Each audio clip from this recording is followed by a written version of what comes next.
भगवान श्री कृष्ण की आह्लादिनी शक्ति का नाम है श्री राधा रानी। इन दोनों को ही प्रेम का प्रतीक माना जाता है।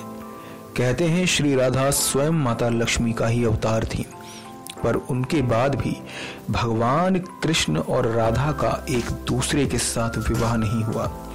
कथाओं में यह भी आता है कि रुक्मणी का राधा रानी दोनों एक ही थी, क्योंकि देवी रुक्मणी को भी लक्ष्मी जी का ही अवतार कहा जाता है। आखिर क्या है सच? राधा कृष्ण की अमर प्रेम का उदाहरण आज भी लोग देते हैं। कृष्ण की राधा के साथ लीलाएं और राधा की कृष्ण के लिए दीवानगी किसी से छुपी नहीं है। शायद राधा के कृष्ण के लिए प्रेम की वजह से ही राधा का नाम कृष्ण से पहले लिया जाता है, पर उसके बावजूद भी इन दोनों का विवाह नहीं हुआ।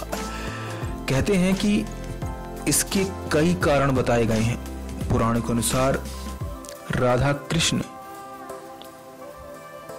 के अनुसार माने तो कृष्ण राधा के प्रेमी होने के साथ साथ एक कुशल कूटनीतिज्ञ भी थे, लेकिन राधा तो केवल कृष्ण की ही दीवानी थी। ऐसा माना जाता है कि राधा कृष्ण की प्रेम कहानी बचपन से ही शुरू हो गई थी। आपको बता दें कि राधा उम्र में कृष्ण से बड़ी थी, लेकिन इसके बाद भी उनके मन में कृष्ण के लिए अथाह प्रेम था। पुराणों के अनुसार राधा को माता लक्ष्मी का ही स्वरूप माना जाता है। ये बात तो सभी जानते हैं कि कृष्ण भगवान विष्णु के ही अवतार थे। हालांकि लक्ष्मी जी ने इस बात का प्रण लिया था कि वो हर अवतार में विष्णु जी की भार्या बनेंगी। भगवान विष्णु का उनके अलावा और किसी से विवाह नहीं होगा। अब इस बात को माने तो इस बात की पूरी संभावना हो सकती है कि राधा ही लक्ष्मी है। गर्ग संहिता की माने तो कृष्ण जब बचपन में नंद बाबा की गोद में खेल रहे थे, तभी उन्हें एक अद्भुत शक्ति का आभास हुआ, और वो कोई और नहीं बल्कि राधा रानी थी। कहते हैं उसी समय ब्रह्मा जी ने राधा कृष्ण का विवाह कराया था। विवाह होने के बाद सब कुछ सामान्य हो गया। विवाह के बाद श्री ब्रह्मा जी और राधा जी अंतर्ध्यान हो गए और कृष्ण अपनी बाल अवस्था में पुनः लौट आए।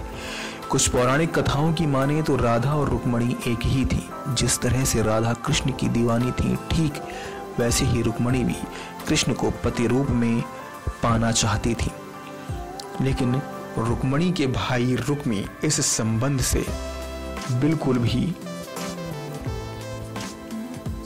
सहमत नहीं थे।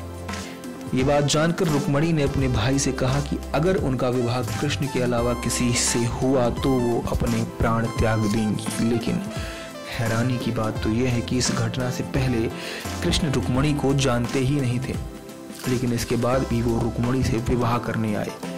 ऐसा कहा जाता है कि श्री कृष्ण के ऐसा करने के पीछे का कारण ये था कि असल में राधा और रुक्मणी एक ही थी। पौराणिक कथाओं के अनुसार राधा को रुक्मणी का आध्यात्मिक अवतार भी माना जाता है।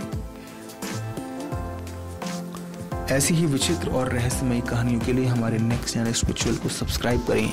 नेक्स्ट नैन स्पिरिचुअल से अभिषेक चौहान की रिपोर्ट।